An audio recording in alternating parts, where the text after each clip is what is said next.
round 14 of Super Rugby, and we're going to be quick tonight because I've not had dinner and I'm hungry, so we'll zoom through the games. Kicking us off, we have the Hurricanes versus the Jaguares on Friday night.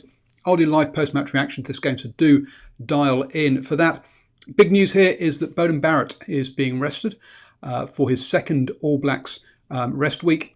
We've also got Reed Prinsep unavailable as he suffered a bad cut to his face. So rephrase that. Ardy Surveyor moves to 8. Sorry, God, dear me, all over the shop, aren't I? Lack of food, you see.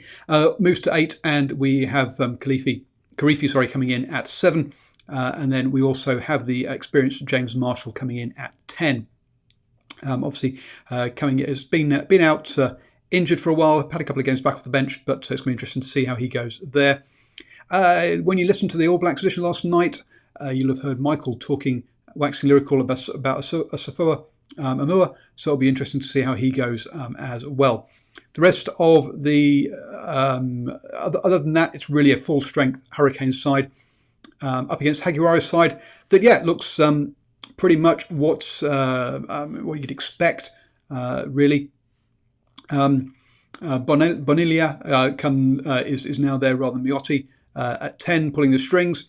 But apart from that, this is looking like a pretty good side from the Jaguares as well. The problem for the Jaguares is that the Hurricanes haven't been beaten by anyone except the Crusaders. So I'm back in the Hurricanes by 10 in that one. As I say, I'll be live straight after that game with post-match reactions, so do join me for that. After that, we have the Rebels versus the Bulls. Big news for the Rebels is they've got pretty much a stable 15 team, but most will be talking about the man in the 23 jersey, which is Matt Tamua. So he's back. So he is in the side. Luke Jones and Asayan Nazirani are the two players that get left out of the side after both suffering with injuries.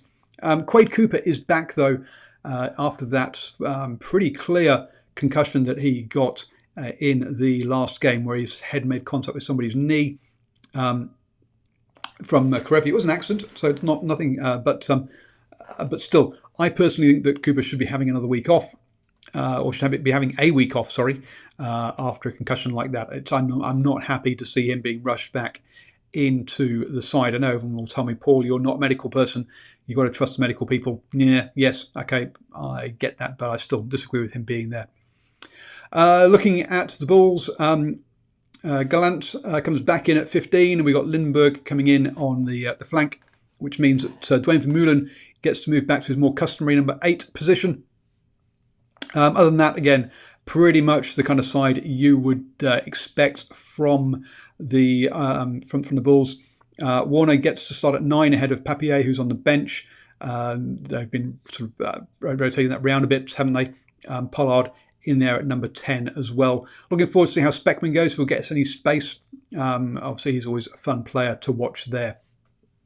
After that, we have what I'm considering to be the big game of the weekend, which is the Blues versus the Chiefs. Now, when I made my notes, I didn't actually have they hadn't released the squad, so I was quickly bringing them up on the Tribe Sports app, which is a great place if you're looking to have all this information is held for you.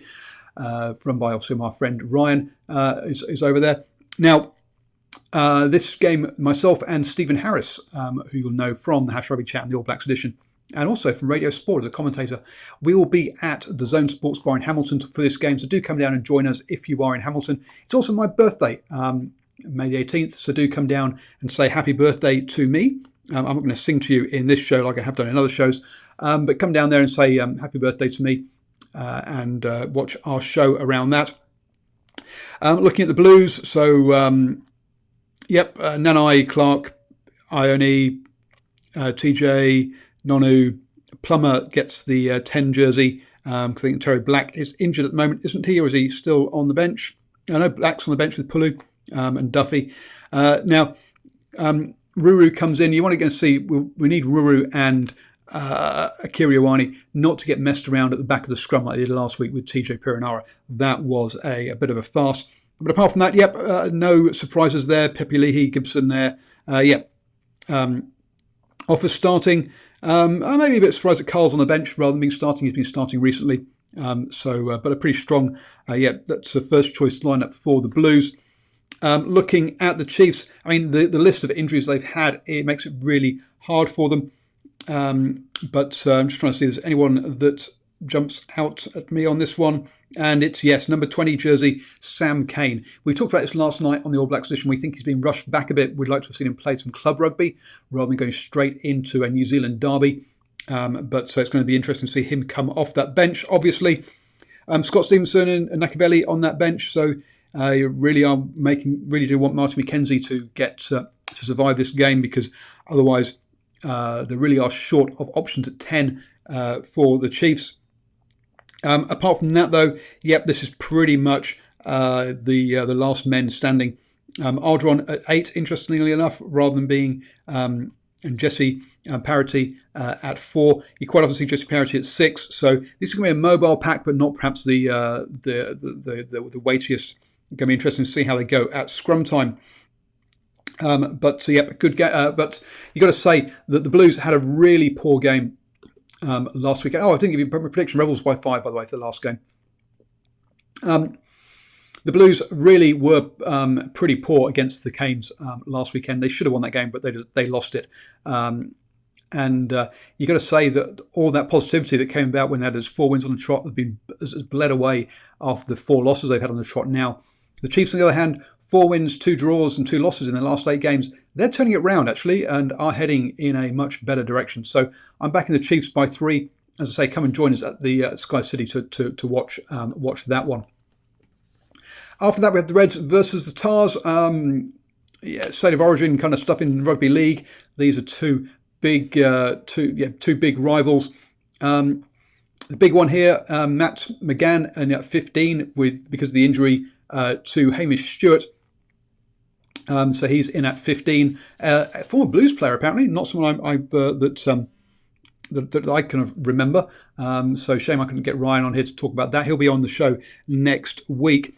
But apart from that, again, pretty much what you'd expect. Bit of surprise, maybe. Scott Higginbottom has been moved to the bench. I'm a bit surprised by that one. As normal, one of the Smiths on the bench, one in the game, and they've been rotating those quite nice. And quite nicely, so this is pretty much again a first expected side from the Reds. I didn't get to see the Tars lineup, but I'm sure it's out now. Yep, it is.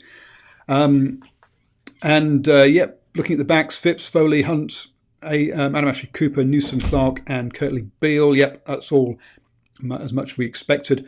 Robinson, Fitzpatrick, Kepu, Hannigan and Simmons. So Hannigan in the locks, really he's more a 6 than a lock. That's going to be a bit of a lightweight pack, which is where the Reds are going to go after this game, aren't they? They're going to go after that pack rather than that back line. Not much to... Curtis Rona, Jay Gordon, you got to say that you'd prefer the Waratahs bench on the whole, except for that Higginbottom coming on for the pack. So yeah, this is going to be forwards against backs, I'd have thought. I'm expecting I've gone with home advantage here and go and put the Reds up by 3.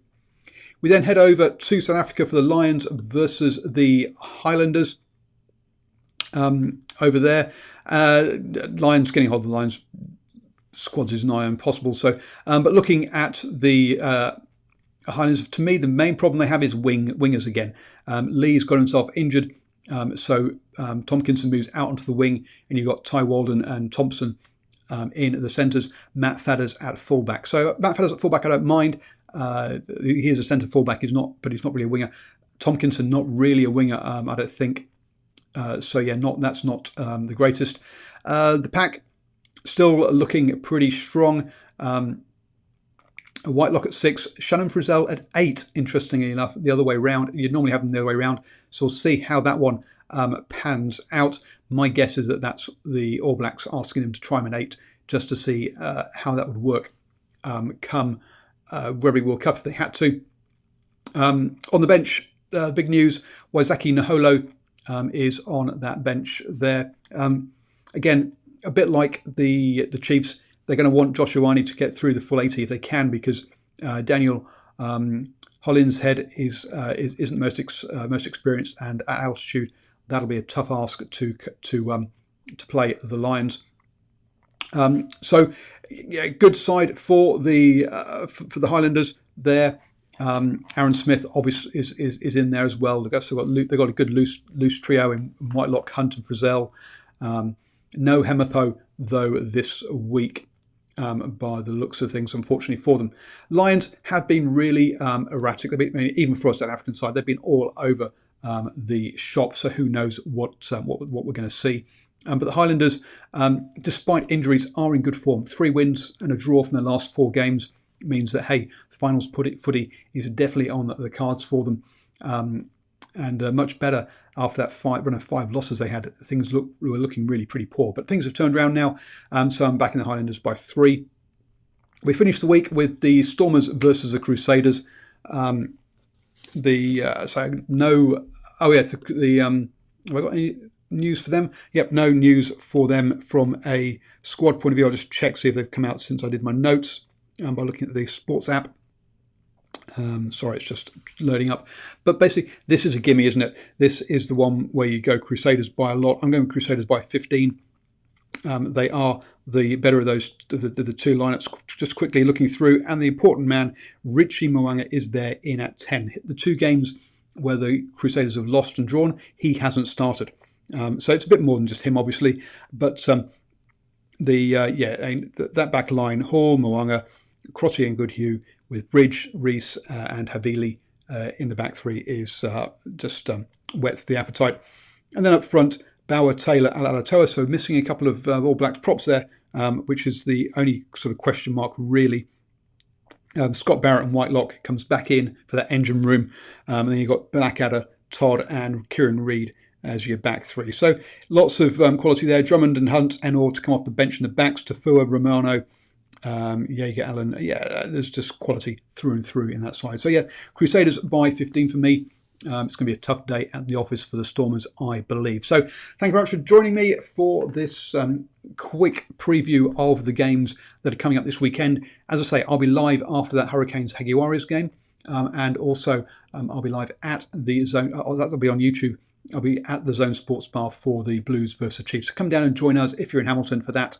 Myself and Stephen will be down there. Right, I'm hungry. I'm off for dinner. Thank you very much for joining. Subscribe, like, comment, all of those lovely things. And catch you tomorrow evening after the Hurricanes game.